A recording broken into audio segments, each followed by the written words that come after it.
Well, tens of thousands of protesters have been on the streets in Israel after Prime Minister Benjamin Netanyahu fired his defence minister. It's part of increasing division over Netanyahu's proposed reforms to Israel's judicial system. Joining me now for more analysis, foreign policy expert based in Washington, DC, is Dan Arbell. Thanks very much for your time. This has been a pretty dramatic move from Benjamin Netanyahu. It's about reforms, but basically having more control over judges. It's drawn the ire of the defence minister, and now he's gone. How dramatic a move is that? This is a very dramatic time in Israel, historic time. You see thousands of Israelis spontaneously in the middle of the night go out, take to the streets and protest Netanyahu's handling of the situation, and of course their opposition to the judicial overhaul plan.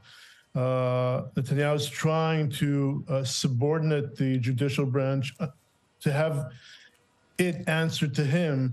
For instance, he wants to appoint his own judges. And so we're seeing a very, very difficult time, a tense time. Israelis are very concerned, and the days ahead will be critical because it's Israeli democracy here that's at stake. And when you talk of this unrest, I mean, Israeli politics have always been pretty fraught. How widespread do you think the concern is about this direction? It's very widespread. It's more than half of the country that oppose this plan. Israel's been a democracy for 75 years. There have been ups and downs, but this attempt by the Netanyahu government is clearly trying to alter Israeli democracy as we know it, and just change the system in a very unilateral way, impose a new arrangement that is not acceptable to large portions of the Israeli population. Do you think there's any chance it's reversed?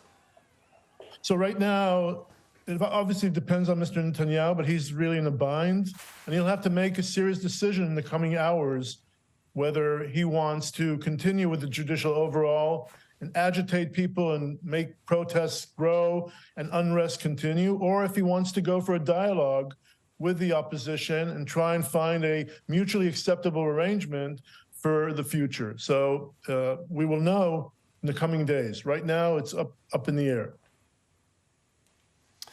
We're a bit short on time, but appreciate your take on it, as you say, a febrile environment over there in Israel. Dan Arbell, thank you very much for your time.